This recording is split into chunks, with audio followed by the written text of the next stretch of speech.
지금 오후 예배 때에는 이 성경의 중요한 사건들 혹은 인물들을 이 성경의 맥을 따라서 특별히 하나님의 나라라는 그런 관점에서 하나씩 살펴보고 있습니다. 아담과 하와, 그리고 선악과의 의미, 그의 후손들이 걸어갔던 길, 노아의 홍수, 그리고 오늘 바벨탑까지 그들이 어떤 길을 걸어갔는지를 이 하나님 나라의 관점에서 살펴보고 있습니다. 성경은, 제가 첫 시간에 말씀드린 것은, 이 성경은 크게 두 가지로 하나님이 어떤 분이시며 또한 인간은 하나님께 대하여 어떻게 해야 하는지를 말해주는 책인데, 하나님의 나라라는 관점에서 보면 그것은 하나님은 하나님의 나라를 세우시며 다스리시며 통치하시는 왕이시다라고 말씀드릴 수 있고요. 또 그렇다면 인간들은, 우리 사람들은 하나님을 왕으로 인정하고 하나님의 다스림, 하나님의 통치를 받아 누리는 삶을 살아야 한다라는 말로 정리할 수 있을 것입니다.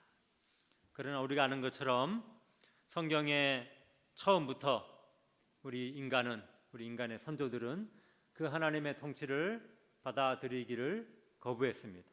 하나님을 왕으로 모시기보다는 오히려 내 스스로가 왕이 되어서 내 나라를 건설하는 것으로 나아갔던 것입니다. 그래서 선악과를 따먹은 이후로 인간의 역사는 전부 그런 역사들입니다. 오늘 우리가 살아가는 우리 인생사도 마찬가지죠. 왜냐하면 그렇게 하나님을 향하여 등을 돌리고 반역하려는 그 원죄, 그 성향, 그 죄성이 우리 가운데 들어왔기 때문입니다. 그렇기 때문에 아담과 하와가 선악과를 먹은 것도 하나님을 향한 반역, 하나님을 왕으로 인정하지 않는 것이 되고요. 가인이 또 동생을 죽이고 하나님께로부터 쫓겨나서 자기만의 또 성을 만들고 자기만의 또 사회를 이루어 살아가는 것도 마찬가지, 자기 나라를 건설하는 그 죄인의 속성인 것입니다. 셋의 후손들이 처음에는 여호와의 이름을 부르면서 하나님께 순종하는 듯 했지만 점차 시간이 흐르면서 그 가인의 후손들과 서로 섞이고 그들과 동화되고 그들처럼 이제 하나님 대신 자기 스스로 왕 되려고 했던 삶을 추구했던 것들도 다 그런 맥락에서 말씀드릴 수 있고요. 그 결과 하나님은 자기를 버린 그 세상을 홍수를 통하여 심판하셨던 것입니다. 그럼 그 다음에 만나는 것이 오늘 읽은 본문입니다. 그럼 노아의 후손들은 어떠했을까? 결과는 무엇일까요? 꼭 마찬가지입니다. 아담과 하와가 선악과를 먹고 아담과 하와의 자손인 가인의 후손들, 나중에 셋의 후손들이 동일한 길을 걸어가고 심판을 당했던 것처럼 이제 노아의 후손들도 결국 그 길을 가게 됩니다. 왜 그럴까요? 우리 인생은 이제 그런 존재가 되었기 때문입니다. 노아 홍수를 통해서 하나님은 정말 대단한 일을 하셨죠. 온 인류를 멸망시키는 그 노아의 8 식구 빼고는 다 죽이는 그런 극약 처방을 세상 가운데 내리셨습니다. 그렇다면, 그런 일을 당했다면 노아의 후손들은 어떻게 해야 됐을까요? 물어볼 필요 없이 하나님을 그토록 진노하게 하셨던 그 일을 버리고, 즉 하나님을 왕좌에서 끌어내리고 자기들 스스로 왕위에 올랐던 그런 모든 생각과 그런 모든 행위들을 내버리고 이제는 어떻게 해야 됩니까? 하나님을 신실하게 왕으로 모셔드리고 하나님 백성된 그런 삶을 살아야 할 것입니다. 그 앞선 시대에 에녹이나 혹은 노아가 그랬던 것처럼 하나님과 정말 긴밀하게 온전히 동행하는 삶을 살아야 할 것입니다. 아마 홍수 이후에 노아와 그의 아들들 혹은 그의 손자들 정도까지는 성경에 기록은 안 됐지만 아마도 그렇게 했을 것입니다. 그렇죠. 하나님이 행하신 일, 홍수로 멸망시키신 일을 자기들 직접 경험했기 때문에 당연히 어떻게 살았을까요? 나름 긴장해서 하나님을 떠나지 않고 하나님을 잊지 않고 그렇게 살았을 것입니다. 그렇지만 그것이 얼마 오래 가지 않았다는 것입니다. 그 대표적인 사건이 바로 바벨탑, 우리가 바벨탑이라고 말하는 우리 읽은 바로 이 본문입니다. 노아의 후손들도 결국 어떻게 됩니까? 그 앞에 있었던 셋의 자손들처럼 셋의 자손들이, 그 경건했던 자손들이 불경건했던 가인의 자손들과 서로 결혼하고 섞이고 하나님을 버리고 자기 스스로 하나님 대신 왕된 길을 갔던 것처럼 이 노아의 후손들도 점점 시간이 흐르면서 동일한 길을 걸어갔던 것입니다. 여러분, 노아 홍수 이후에 아브라함이 등장할 때까지 시간이 굉장히 많이 흐릅니다. 성경의 요 연대만 계산해도 한 300년 이상, 수백 년의 시간이 흘러갑니다. 어떤 사람들은 이 족보 사이사이에 또 다른 사람이 있을 것이다, 그래서 연대는 훨씬 더 길 것이다 말하는 사람들도 있는데, 그렇다면 수백 년보다 더 많은 시간이 흘러갔을 것입니다. 그럼에도 불구하고 성경에는 그 수백 년 되는 시간 동안에 수많은 일이 있었겠죠. 수많은 사람들이 쓰겠으며 수많은 사건들이 있었지만 오직 이 한 가지 일만 기록하고 있습니다. 바벨을 쌓다가 하나님이 흩으신 그 한 가지. 그렇다면 이 바벨 사건은 어떤 의미일까요? 뭔가 인간의 역사 가운데, 인류사 가운데 혹은 성경 역사 가운데 굉장히 중요한 사건이라는 것입니다. 물론 그것이 이 규모, 우리 눈으로 보기에 어떤 규모 면에서 볼 때도 대단한 일이었지만 그 의미상 영적으로 하나님과 인간의 관계에 있어서도 굉장히 중요한 일이기 때문에 이렇게 기록되어 있는 것입니다. 여러분, 우리가 잘 아는 이 바벨 사건이 단지 우리 어릴 적부터 어떻게 들었습니까? 바벨탑 들었죠? 바벨탑. 성경 보면 바벨탑이라는 말은 없어요. 뭐가 있습니까? 사람들이 뭔가를 만들었는데 무엇을 만들었어요?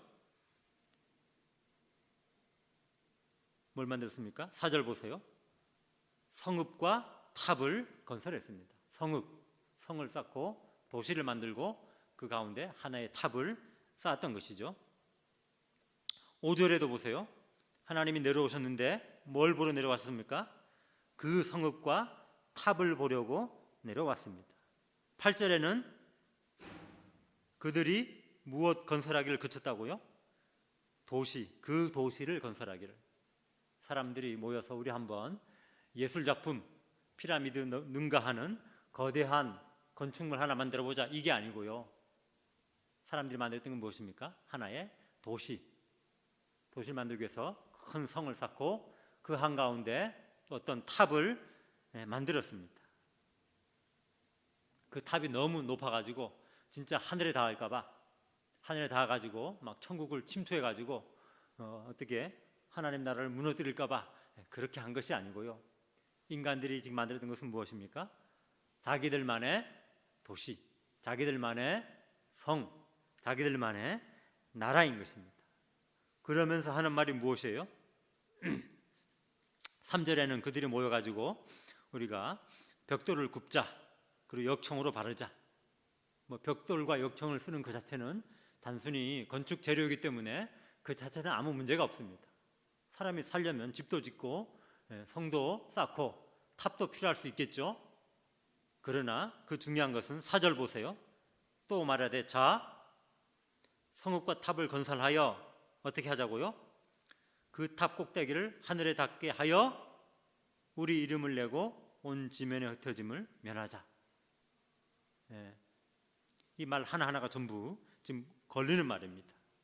탑 꼭대기를 어떻게 하자고요? 하늘에 닿게 하자. 교만하죠. 우리가 잘 알지만 하늘이 얼마나 높은데 하늘에 닿을 수 있겠어요? 지금 지상에서 가장 높은 빌딩이 두바이에 우리나라 삼성이 세운 그 800 몇 미터짜리 건물인데 옛날에 쌓아봐야 얼마나 섰겠습니까? 피라미드가 한 200 몇 미터 된다는데 하늘에 닿지 않습니다. 그러면서도 뭐라 합니까? 하늘에 닿게 하자. 우리 이름을 내자. 우리 이름을 내자. 우리가 얼마나 능하고 우리가 얼마나 대단한 사람인지를 한번 보여주자. 하나님의 이름이 아니라, 하나님의 영광이 아니라 뭘 낸다고요? 우리 이름을 내는 것입니다. 온 지면의 흩어짐을 면하자. 하나님 뭐라 그랬습니까? 아담과 하와에게도, 그리고 노아 자손들에게도 생육하여 번성하여 땅에 충만하라. 온 땅에 충만할 것을 명령했지만 뭐라 합니까? 흩어지지 말자. 이 모든 것들을 통해서 우리가 알 수 있는 것은 뭔가 하면, 한마디로 말하면 우리의 나라를 만들자. 하나님 나라가 아닌 하나님이 배제된 우리의 나라를 만들자. 우리의 이름을 내자라는 것입니다. 그렇게 일이 진행되는데, 여러분 이게 지금 애들이 소꿉 장난하듯이 하는 그런 일이 아닙니다. 어디 단지 하나, 저기 제2 롯데월드 굉장히 높잖아요. 그 하나, 어떤 건축물 하나 짓는 그런 일이 아닙니다. 이것은 하나의 나라, 하나의 제국을 건설하는 것이기 때문에 굉장한 일입니다. 그냥 몇 사람 모여가지고 그냥 얘기하다가 마음 맞아가지고 그런 일이 아니에요. 여기에는 인간의 모든 것들이 다 동원되는 일입니다. 이름은 안 나오지만 누가 있었을까요? 이 일을 주도한 인간 지도자가 있었을 것입니다. 탑 리더가 있었겠죠. 어떤 사람은 그 사람을 10장에 나오는 함의 그 손자였던 니므롯, 10장 그 8절에 나오죠. 니므롯, 세상의 첫 용사, 용감한 사냥꾼. 그가 바벨과 그리고 바벨론 지역에서 한 나라를 시작했다는데, 그 나라에 있을 것이라고 말하는 사람도 있습니다. 그래서 한 나라를 시작하는 일이기 때문에 굉장한 일이에요. 굉장한 지도자, 힘세고 지혜롭고 야망이 있는 지도자가 있고 그런 사람들이 모였을 것입니다. 성을 쌓고 도시를 만들고 높은 탑을 만들었기 때문에 사람들 동원해야 되잖아요. 사람들 동원하려면 능력이 있어야 됩니다. 사람들 또 밥을 먹어야 되겠죠. 사람들에게 우리가 이루는 것이 이런 것이라는 나름대로의 비전을 제시하고 사람들을 이끌어야 되는 일입니다. 이게 그렇게 스케일이 큰 일이에요. 한 나라를 세우는 그런 일인 것입니다. 잘난 사람들 모였겠죠. 그 사람들을 이끌어갈 어떤 사상이 있었겠죠. 그리고 중요한 것은 그들을 또 하나로 모아줄 수 있는 어떤 종교적인 행사, 종교적인 신념, 이런 것들도 반드시 있었을 것입니다. 특히 고대 사회는 그랬어요. 그래서 많은 학자들이 이 사람들이 쌓았던 이 우리가 바벨탑이라고 부르는 이 탑이 아마 고대 이 중동에 지금도 남아있는 그 계단식 피라미드 같이 생긴 그런 구조물이었을 것이라고 추측을 합니다.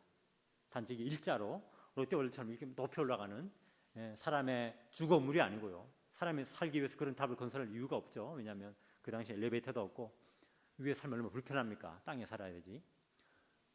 지구라트라고 이렇게 계단식으로 높게 쌓은 그런 피라미드 같은 그런 건축물인데, 그것은 무엇에 쓰는 것인가 하면 그 당시 자기들만의 우상들 혹은 하늘에 제사하기 위한 제단 혹은 신전이라고 그렇게 추측합니다. 그게 왜 필요한가 하면 그게 성을 쌓고 그 도시의 가장 중요한 지점에, 아마도 좀 높은 지점이겠죠.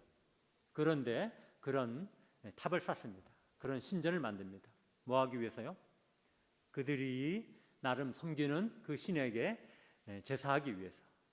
왜냐하면 고대 사회는, 고대 나라는 그것이 그 나라의 가장 핵심적이고 중요한 기능이었기 때문입니다. 사람들의 마음을 하나로 모을 수 있는 그런 가장 중요한 통치 수단이기 때문입니다.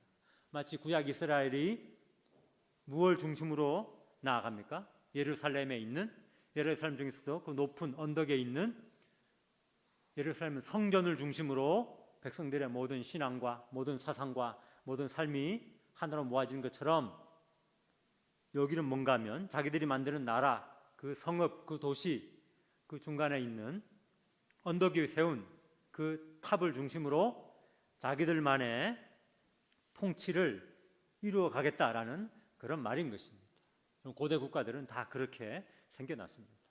고대 도시들은 가장 중요한 위치에 높은 데 무엇이 있습니까? 전부 다 신전이 있습니다. 로마에도 무엇이 있습니까?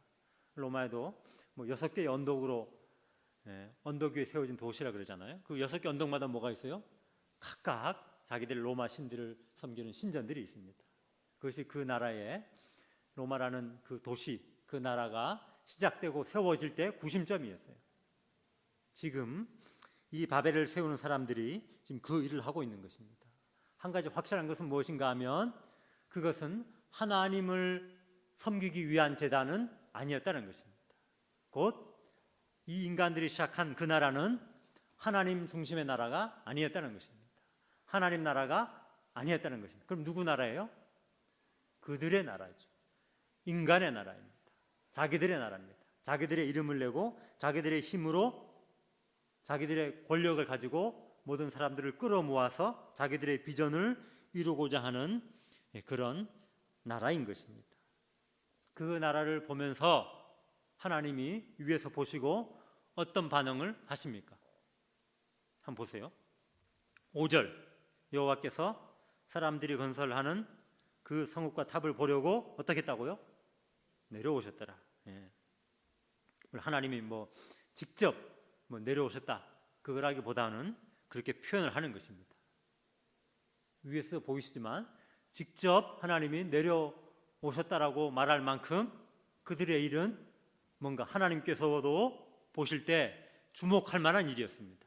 왜냐하면 그 스케일이 크고 그 건축물이 대단하고 그래서가 아니고요.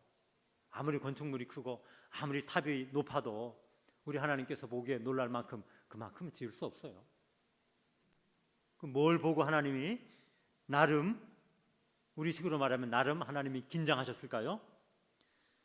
그 도시, 그 탑의 성격과 의미와 그들이 품은 비전, 그들이 나아가는 방향 그것 보고 이거 가만 놔두면 안 되겠다 생각하고 내려오신 것입니다. 그들의 의도가 하나님의 의도와 전혀 다르다는 것이죠. 하나님의 의도는 무엇입니까? 하나님이 만드신 세상 가운데 하나님의 나라 이루는 것입니다. 하나님의 뜻이 이루어지는 것입니다. 우리가 주기도문에서 말한 것처럼 뜻이 하늘에서 이룬 것처럼 땅에서도 이루어지는 것이 하나님의 의도인데 지금 사람들이 몇 명 되지 않는 노아 홍수에 다 죽어가지고 노아 자손들 세 부부, 노아 포함해서 네 부부가 남았는데 그들 후손들이 이제 막 번성하기 시작할 때에 그 사람들 다 모아가지고 뭐 하는 거예요 지금? 하나님의 의도와는 정반대되는 자기들이 만들고 자기들이 다스리는 자기들의 뜻이 이루어지는 인간 나라를 만드는 것입니다. 이렇게 나가다가는 뭐가 될까요? 노아 홍수 이전에 하나님이 온 세상을 심판하실 수밖에 없었던 그 상황으로 갈 게 뻔하잖아요. 권력이 모이고 사람들이 모이고 통치하다 보면 뭐가 생깁니까? 통치자는 또 어떻게 해요? 자기 권력을 부리고 사람들을 죽이고 또 그 권력을 차지하기 위해서 또 서로 싸우고 전쟁 나고 온갖 인간의 악한 일들이 거기 다 이루어지겠죠. 그것이 바로 노아 홍수 이전의 상황이잖아요. 하나님이 또 심판할 수밖에 없는 그런 상황으로 분명 나아갑니다. 왜냐하면 사람들이 모이는 곳에는 죄가 그만큼 가중됩니다. 물론 사람들은 모든 사람이 죄인이기 때문에 다 죄를 짓지만 사람들이 많이 모인 곳에는 그 죄가 훨씬 더 강하게 세게 나타납니다. 그렇죠? 그래서 지금 현대 사회에 들어가지고 이 도시가 커지고 기술이 발전하니까 죄악도 어떡합니까? 그만큼 더 많이 퍼지고 더 강한 것들이 나타나는 것입니다. 하나님께서 그래서 놔둘 수 없습니다. 왜냐하면 다 또 서로 그들을 심판하셔야 되잖아요. 근데 하나님은 노아 홍수에 뭐라 말했습니까? 내가 다시는 어떻게 하지 않겠다고요? 물로 사람들을 이렇게 멸망시키지 않겠다. 내가 전 지구 사람들을 다 멸망시키는 심판은 하지 않겠다. 부분적으로 국지적으로 이렇게 심판하지만 전 인류를 향한 심판하지 않겠다 하기 때문에 이제 하나님께서 그들을 어떻게 하기로요? 흩어버리기로. 가만 놔두고다는 이제 하나님의 총체적인 심판을 당할 수밖에 없기 때문에 하나님이 흩어버리십니다. 어떻게 흩으십니까? 간단해요.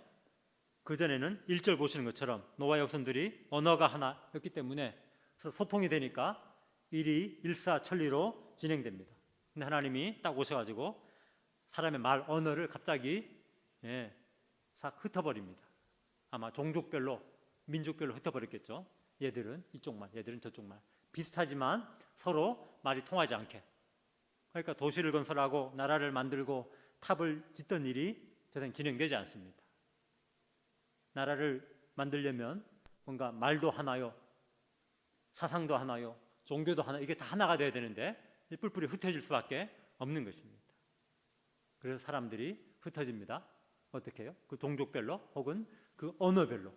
그래서 그 사람들이 자기들만의 민족, 자기들만의 나라를 이루면서 살았겠죠.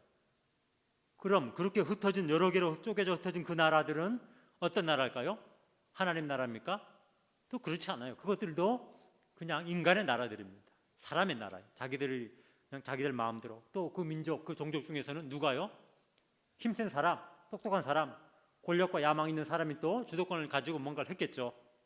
분명히 그랬을 것입니다. 자기만의 나라를, 하나님 나라가 아니고 자기의 나라를 세웠을 것입니다. 그럼에도 불구하고 그렇게 흩어 놓으면, 찢어 놓으면 그래도 죄는 조금 수그러듭니다. 모일수록 죄는 더 증폭되고 더 폭발하거든요. 일단 하나님께서 노아 홍수 이전처럼 모든 사람을 다 심판하실 수밖에 없는 그런 극한 상황으로 가지 않도록 찢어 놓습니다. 그럼 자기들끼리 찢고 뽑고 서로 싸우기도 하지만 그래도 조금은 억제되는 그런 효과가 있습니다. 그럼 그것으로 끝일까요? 하나님이 지금 이 인간들이 다 모여가지고, 전부 다 모여가지고 하나님을 향하여 자기들만의 나라를 짓고 대적하니까 그냥 쫙 흩어버렸더라. 힘을 쓰지 못하도록 흩었더라. 그것으로 끝일까요? 끝일 수가 없죠. 그러면 하나님 나라는 이루어지지 않는 것이지 않습니까? 우리가 읽지 않았지만 그 다음 보십시오. 10절, 11장 10절 이하로는 뭐가 나옵니까? 셈의 족보는 이러하니라 해가지고 노아의 아들이 3명 있잖아요. 셈과 함과 야벳인데 특별히 하나님께서 셈을 택하셨는데 그 셈의 족보가 쭉 나옵니다. 쭉 한 10몇 명 나오는데요. 쭉 나오다가 이 족보가 어디까지 와서 딱 멈춥니까? 26절, 27절 데라라는 사람, 데라가 70세에 아브라함과 나홀과 하란을 낳았는데 27절 보세요. 데라의 족보는 이러하니라 라고 하면서 이제 누구 이야기를 시작합니까? 데라의 아들들 중에 아브라함 이야기를 시작합니다. 수백 년 지난 다음에 아브라함을 지금 등장시키고 있어요. 그 수백 년 동안에도 일이 많았겠죠. 하지만 거기서는 아무런 언급이 없습니다. 의미도 없어요. 왜냐하면 사람들이 거기서 찢어 뽑고 살아도 결국 다 그게 뭡니까? 자기 나라를 세우고 자기 왕국을 건설하라는 시도기 때문에 그 의미가 없는 일이에요. 하나님 앞에서는. 근데 드디어 뭔가 의미 있는 일이 하나 등장하는데요. 그게 뭔가 하면 아브라함이 등장하는 것입니다. 아브라함을 지금 소개하고 있어요. 아브라함 데레가 어떻게 해서 나왔고 아브라함의 아들은 누구고 아브라함의 30절 아내 사라는 임신하지 못하므로 그들은 자식이 없었고 갈대아 우르에서 나와서 하란이라는 곳에 살았고 거기까지 지금 소개하고 있습니다. 왜 이 사람이 중요한가 하면 하나님이 선택한 한 사람이기 때문에 중요합니다. 하나님이 불러낸 한 사람이에요. 하나님이 아브라함을 왜 불러냈을까요? 온 세상 천지에 사람들은 뭐 하려 합니까? 틈만 나면, 기회만 되면 바벨 탑을 쌓으려 하죠. 바벨을 만들려 하죠. 자기들만의 세상을 만들려 합니다. 그게 인간의 속성이에요. 떨쳐버릴 수 없는 인간의 죄인된 속성입니다. 근데 하나님이 뭘 하셨다고요? 조용히 한 사람을 불러내셨습니다. 뭐 하기 위해서요? 인간이 만드는 그 나라, 바벨 나라와는 다른 나라, 하나님의 나라를 이루기 위해서 한 사람을 조용히 지금 불러냅니다. 그게 여러분 세상 나라와 하나님 나라의 차이점입니다. 세상 나라는 이 바벨을 만들던 이 사람들이 전형적으로 보여줍니다. 똑똑하고 힘센 사람이 모든 사람을 다 끌어모아서 자기 야망대로 뭔가를 이루려 가는 것이 세상 나라의 전형적인 특징이고요. 하나님 나라의 일반적인 특징은 뭘까요? 눈에 안 보이지만 하나님이 저 물밑에서 뭔가를 이제 시작하시는 것이, 그게 하나님께서 통상적으로 일하시는 방법입니다. 12장 보세요. 드디어 하나님께서 다시 아브라함을 하란에서 불러내십니다. 어디로? 하나님이 약속하신 그 가나안 땅으로 불러내시면서 2절 뭐라 약속하십니까? 내가 너로 큰 민족 이루고 복을 주어서 내 이름을 창대하게 하고 너는 복이 될 것이다. 3절 끝에 보면 땅의 모든 족속이 어떻게 한다고요? 너로 말미암아 복을 얻을 것이다. 땅의 모든 족속, 이 족속은 어느 족속입니까? 앞에 나오는 이 바벨을 만들다가 흩어진 그 수많은 족속들, 각양각색의 언어를 쓰는 그 족속들이잖아요. 그 족속들이 지금 다 어떤 족속이에요? 하나님을 향하여 등을 돌리고 하나님 나라는커녕 대신 자기 나라를 이루기 위해서 다름질 치는 그 족속들, 가만 놔두면 노아 홍수처럼 하나님의 심판받을 수밖에 없는 그 족속들인데, 그 족속들도 복을 얻게 하기 위하여 내가 너를 불러내서 큰 민족을 이루고 하나의 나라를 이루게 하겠다라는 것입니다. 아멘. 우린 알죠. 그 나라가 어떤 나라가 됩니까? 구약에서는 이스라엘이 되죠. 눈에 보이는 이 나라, 이 땅에 보이는 드러난 나라가 되는 것입니다. 이스라엘은 이 땅에 가시적으로 나타난 하나님 나라의 한 모형, 유형이 되는 거예요. 하나님이 다스린 나라. 이스라엘 빼고 다른 모든 나라는 누가 다스려요? 이스라엘 주변에 있던 뭐 모압이든 암몬이든 뭐 애굽이든 이집트든 바벨론이든 로마든 그리스든 다 누가 다스립니까? 인간이 다스리죠. 인간이 자기 뜻과 자기 목적을 위해서 다스립니다. 이스라엘만큼은, 아브라함의 후손들만큼은 내가 하나님 나라를 세우겠다는 것이 지금 하나님께서 하시는 일입니다. 그러니까 이 창세기 12장은 굉장한 사건이에요. 굉장한 전환점입니다.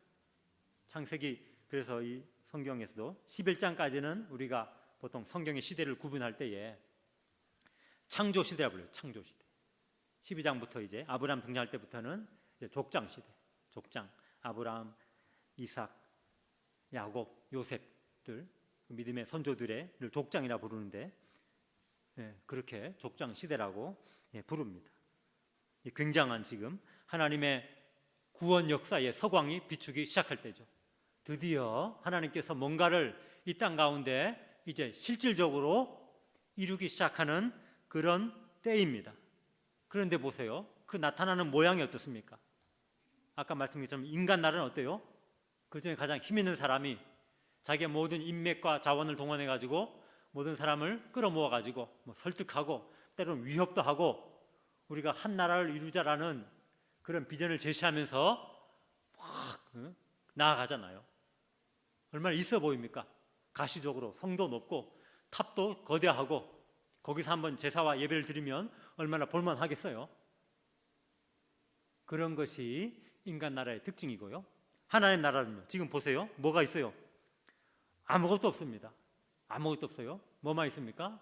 하나님이 불러낸 한 사람만 있어요. 그나마 아들도 없어요. 뭘 해야 되는데? 큰 민족을 이루고 나라를 만들어야 되는데 뭐가 없어요?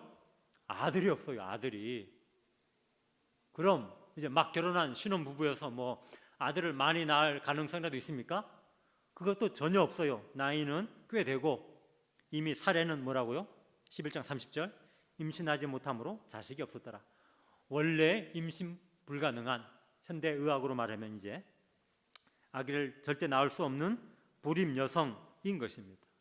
그럼 하나님은 왜 나라를 이루고 민족을 이루겠다면서 이런 사람, 이런 부부를 불러낼까요? 분명히 육신적으로 어떤 생식력이 더 뛰어나기 때문은 분명히 아닐 것입니다. 절대 아니죠. 그럼 사회적으로 능력이 뛰어나가지고 이 앞에 나오는 바벨 사건을 주도한 어떤 사람처럼 그 전에 나오는 니므롯이라는 어떤 최초의 바벨론 제국을 건설하려 했던 그런처럼 그 사람처럼 그런 사람도 아니에요. 그냥 평범한 사람이에요. 사회적 능력도 없습니다. 원래 고향 갈대아 우르에서 나왔기 때문에 하란에 살든지 아니면 그 후에 가나안 땅에 왔든지 간에 그는 원래 살고 있던 원주민도 아니기 때문에 어디선가 외국에서 들어와서 지금 눈칫밥 먹으며 살고 있는 이주민. 힘이 별로 없어요. 능력 안 되는 사람이죠. 그러면 그나마 영적으로 그나마 사람들이 바벨탑 쌓고 하나님을 등져 떠났지만 그래도 이 아브라함 이 집안만큼은 옛날에 에녹처럼 300년 하나님과 동행하고 혹은 노아처럼 다 하나님 따랐지만 당대의 의인이요 하나님과 동행했던 노아처럼 그런 사람이었냐? 그렇지도 않습니다. 여호수아 24장 보면 이 아브라함의 아버지 그 데라가 저 갈대아 원래 살 때에 우상을 섬겼다 그렇게 말해요. 원래 우상 섬기던 사람이에요. 그 당시 하나님 섬기던 사람이 없으니까 당연히 하나님 아닌 다른 것들을 섬겼겠죠. 원래 믿음이 좋아서 부름받은 거 아닙니다. 부름받은 이후에 하나님이 연단시키시면서 믿음이 점점 생기고 커져서 나중에 믿음의 조상이 되었지만 처음에는 믿음이 없는 사람입니다. 아무것도 없는 사람이에요. 아들도 없고 아들 낳을 가능성도 없고 사회적인 백도 없고 믿음도 없고 뭘 알 수 있습니까 우리가? 하나님 나라는 어떻게 세워진다고요? 가장 무력하고 비천한 자들을 통해서 세워집니다. 아멘. 왜 그럴까요? 하나님 나라는 하나님 그분이 친히 세우시는 나라이기 때문에 사람이 뭔가 힘이 있어서 사람이 능력이 있어서 세워졌다라는 그런 말 들리게 하는 거 하나님이 제일 싫어하십니다. 이해가 되시죠? 하나님 나라가 뭔가 거뜬하게 세워졌는데 사람들이 보기에 저 사람 능력 있네. 저 사람 내가 원래부터 알아봤어. 저런 큰일을 할 줄. 그럼 하나님 나라의 영광이 누구한테 가는 거예요? 그 사람한테 가는 것이잖아요. 하나님은 사람을 사용하시지만 모든 영광과 모든 찬송은 하나님께만 돌려주기 원하세요. 그게 하나님 나라잖아요. 그렇게 하려고 보니까 그 중에 가장 힘센 사람, 가장 권력 있는 사람, 가장 지혜로운 사람, 뭔가 태어날 때부터 싹이 달라가지고 뭔가 이룰 사람이 아니라 하나님은 일부러 이건 하나님 외에는 도무지 방법이 없다. 이건 하나님 외에는 도무지 길이 없다라고 누구나 인정할 수밖에 없는 그 한 사람을 제 생각에는 일부러 골라가지고 젊고 아들 딸 잘 낳는 그런 신혼부부 말고 늙고 도무지 아들 낳을 수 없는 이 불임 부부를 제 생각에는 일부러 택했던 것 같아요. 왜요? 하나님이 하시는 일은 이런 것이다 라는 걸 보여주기 위해서 하나님 나라는 이런 식으로 세워진다라는 것을 나타내기 위해서 하나님 나라는 절대로 바벨 나라처럼 그런 식으로 세워질 수 없다라는 것을 가르치기 위해서 그렇게 하셨다라고 저는 생각됩니다. 이렇게 한번 잘 생각해 보십시오. 바벨 나라는 인간의 나라입니다. 아브라함을 부르셔서 하고자 하는 것은 하나님의 나라입니다. 바벨 나라는 크고 웅장하면서 뭔가 볼품이 있어 보입니다. 하나님도 어떤 의미에서는 하나님도 지금 막을 수 없는 그 누구도 막을 수 없는 물론 하나님 막을 수 있죠. 하나님도 가만 놔두면 정말 제대로 어디까지 갈지 모르겠다 해가지고 흩어놓을 수밖에 없는 그런 나라예요. 거기는 사람의 모든 것들, 사람의 자원들, 사람의 종교, 사람의 권력, 야망, 욕심이 뒤죽박죽 돼가지고 이루어지는 그것들이 지배하는 그런 나라입니다. 이 말 듣고 보니까 여러분 우리가 살아가는 오늘날이 그런 나라네 라고 생각 들지 않습니까? 그렇죠. 사람들이 대부분 모든 사람들 사는 인생의 목적이 무엇입니까? 뭔가 자기도 한 가닥 해보려는 것이죠. 자기만의 성을 건설하고 자기 이름을 내고 바벨 나라를 만들어 보겠다라는 것이 그게 인간 나라입니다. 미국이란 나라도 그렇고요. 처음에는 미국이 하나님 나라요, 청교도가 세운 나라요, 이렇게 많이 했지만 점점 이제 세속화돼 가지고 자기 나라를 세우고자 하는 뜻입니다. 왜 일본이 저렇게 난리를 쳐요? 그렇게 말도 안 되는 소리를 하면서 자기 나라를 세우려는 것이죠. 왜 중국은 또 만만치 않게 자꾸 또 그렇게 세상 말로 목리를 부립니까? 자기 나라를 세우려 하는 것입니다. 우리 살아가는 이 나라는 어떤 나라예요? 마찬가지예요. 인간 나라는 다 그런 나라입니다. 우리 개인의 삶도 마찬가지예요. 왜 그럴까요? 우리 원래 선악과를 따먹은 이후에 우리 인간의 속성 자체가 내 나라를 세우고 내가 한번 그 나라를 다스려 보겠다라는 그런 성향이 있기 때문입니다. 여러분, 우리가 그런 사람입니다. 우리가 누구의 후손입니까? 아담의 후손입니다. 선악과를 따먹음으로써 하나님께 등을 돌린 아담의 후손이에요. 우리는 가인의 후손이며 또한 셋의 후손입니다. 가인처럼 하나님께 쫓겨났던 자의 후손, 혹은 처음에는 하나님을 섬겼지만 결국 세속화되고 가인의 후손과 똑같이 하나님 대신 자기 스스로 왕되려고 했던 그들의 후손입니다. 우리는 이 바벨을 쌓았던 자들의 후손이에요. 우리는 틈만 나면 뭐 하려 합니까? 하나님 나라가 아닌 우리의 나라를 세우고자 노력하는 그런 자들인 것입니다. 그게 우리가 태어날 때부터 갖고 있는 성향인 것입니다.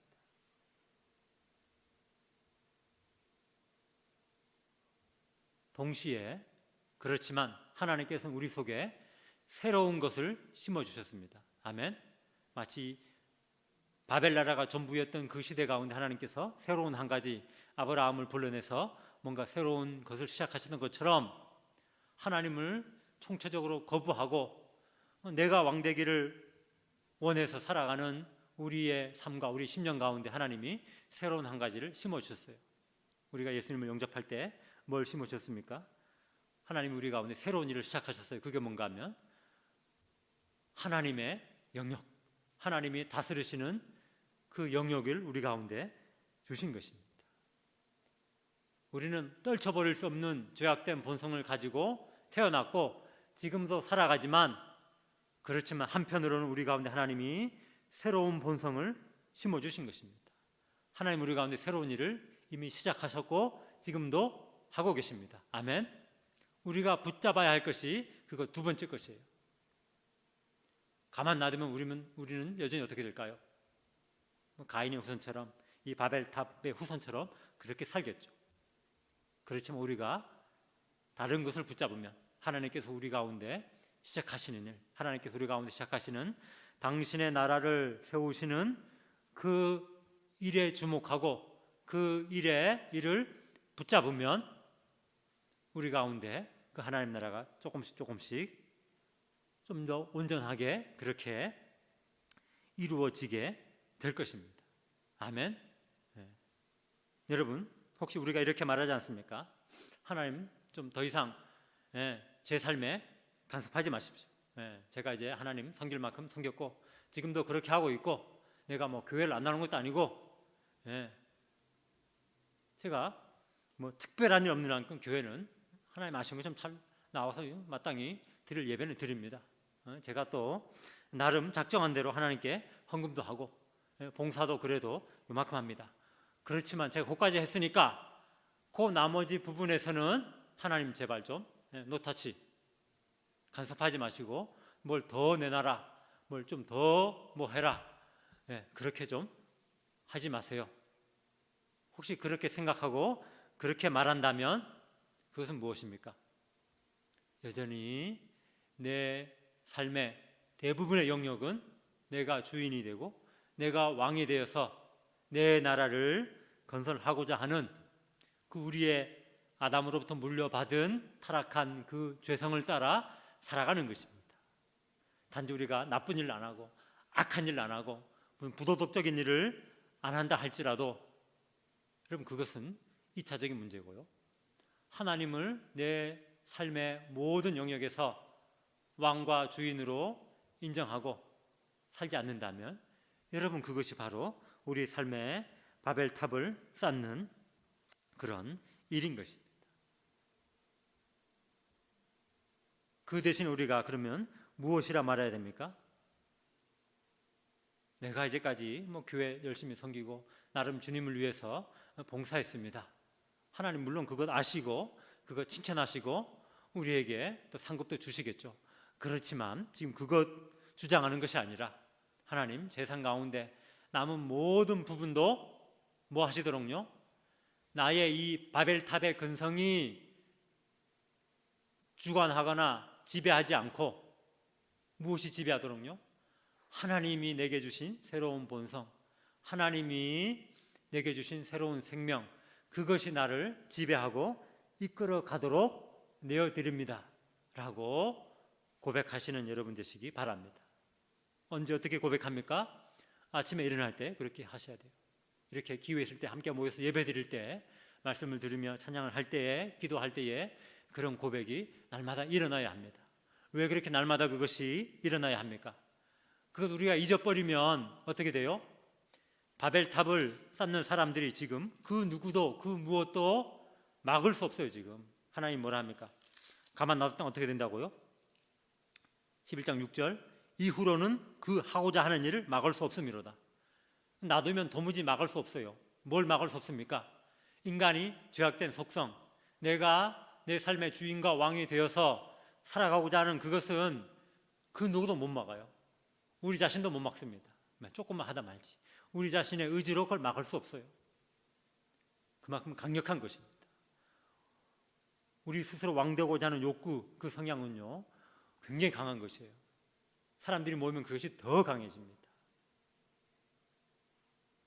그렇기 때문에 우리가 해야 되는 게 무엇입니까? 그것에 지배되지 않기 위해서는 하나님이 나의 주인이라는 말을 계속적으로 숨 쉴 때마다, 모일 때마다, 일어날 때마다, 눈 뜰 때마다 그렇게 고백하고 다시 드리고, 교회에서 무슨 헌신 예배 한다 하시면 여러분 좀 특별하게 준비하세요. 왜 그렇습니까? 날마다 우리가 주님께 드리지만 또 그런 걸 통해서 또 살다 보니 지나 보니까 뭐가 보여요? 여전히 그 바벨탑의 근성으로 내 세계, 내 나라를 건설하기 위해서 노력했던 그게 보이잖아요. 그럼 뭐 합니까? 주님 오셔서 한번 어떻게 해달라고요? 이거 싹 좀 허물어 주십시오. 나도 허물고 그래 다시 시작하고 또 하고, 그렇게 하는 것 외에는 여러분 방법이 없습니다. 여러분 노아의 후손들이 왜 한 세대 두 세대 지나면서 이렇게 하나님 잊어버리고 이 지경까지 갔을까요?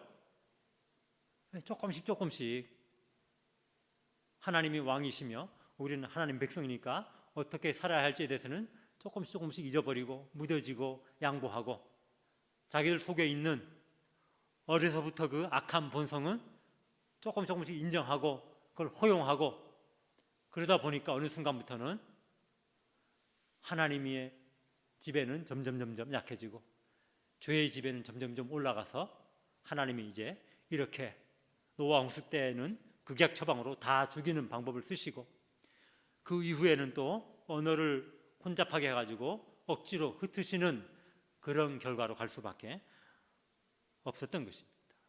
그러므로 우리에게는 여러분, 우리 다음 시간에도 다루겠지만 믿음으로 살아가는 그 길밖에는 없는 것입니다. 아멘. 눈에 보이는 대로 살면 그 길로 가게 됩니다. 왜냐하면 눈에 보이는 것은 바벨 그 도시의 그 탑의 웅장함이잖아요. 그렇지만 눈에 안 보이는 진리는 무엇입니까?